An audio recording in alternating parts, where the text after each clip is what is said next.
ნუჩქარობენ, იცით რა, მე უკვე პოლიტიკოსი ვარ და არ არის ასე, პოლიტიკოსი რო იყო წლები, ხანდახან 10 წლების კი საჭირო. აქ პრაქტიკულად იწყება შეთქმულება სახელმწიფოს წინააღმდეგ. აკრიტიკებდა ხელისუფლებას, ხელისუფლება მარტო შევარდნაძე. გუშინის შენი მამა გამზდელი იყო.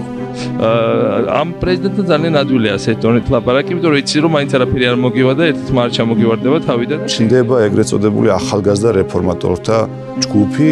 პირდაპირ მამას ეძახდნენ შევარდნაძეს. იყო პრობლემები, აი რუსთავიორის ცნობილი თემა, მაგრამ ხელკეტებით არავინ არ შევარდნილა. პოლიტიკა ეგრე ახან კარგად წავა, საქმე ხან ცუდად, მაგრამ ადამიანურ ურთიერთობებზე ამან ზეგავნა არ უნდა იქონდეს. მისთვის მარცხიანი აღმოჩნდა ის რომ ვიღაცას გაუწია ანგარიში. აი ამ გამონათქვამებში ეს გადაადგეს, ის გადააყენოს, თუ არა და ჩვენ ასე გავაკეთებთ, ქუჩაში გამოვავალთ. ეს ცოტა იმას გავს, რომ არჩევნების ჩატარება არ უნდათ. მე ვფიქრობ, რომ ცუდი იყო ის, რომ მიზურგს უკან მიდიოდა სერიოზული მოლაპარაკებები.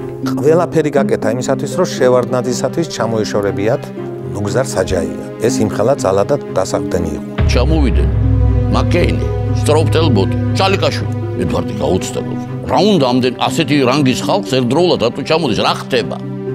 ცნობილი იყო ეგრეთ წოდებული ცხვარი ჭამეას სემინარები, სადაც პრაქტიკულად ხდებოდა კმარას მომზადება.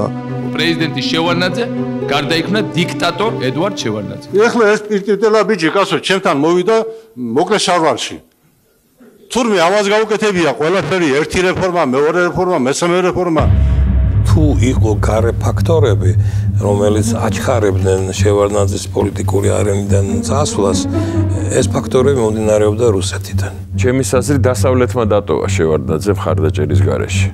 გასაკვირველია, ამერიკელებიც ისევე როგორც ხვებიც ფიქრობდნენ და ემზადებოდნენ ვინ უნდა იყოს შემდეგი. მათი სურვილი არ იყო, ასე ვთქვათ, შევარდნაძის გადაყენება და მით უფრო დაუშვათ შევარდნაძის რაიმენაირად საფრთხის ქვეშ დაყენება, ეს აბსოლუტურად ერთმნიშვნელოვანია. მცდელობა ამ ახალგაზრდა რეფორმატორთა გუნდის მხრიდან, რომ სასამართლო კორპუსი მთლიანად დაეკომპლექტებინათ და ეს პრაქტიკულად ასეც მოხდა. პროკურატურაში პრაქტიკულად დაიკარგა.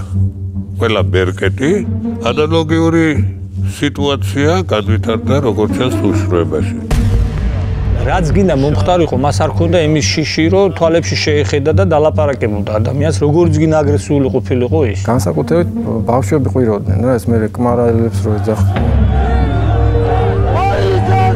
მოვიდნენ ამ მომიტინგეების ხელმძღვანელები და ხალხი ნუ აფაქტურად შემოაცალეს. არაფერი არ გეძება, არც გესვით, არც არაფერი დაკეთებად ვინეს სისმელები ვარ, ჩვენ. არ გაგასო, მე არ არის. ჩვენ მამაცი კაცი ბრძანდებით. ვიცი, ჩვენ. როგორი თulis არ უნდა იყო და შეურაცხყოფელიც კი. მე მაინც უნდა მივიდე, იმიტომ ჩემი ხალხია. ჩემი შვილები არიან, ჩემი შვილიშვილები არიან. საქართველოს კიდევ 37 წელი ჭირდება? ციხეებში დალპობა ჭირდება ხალხს? ელოდება საქართველოს.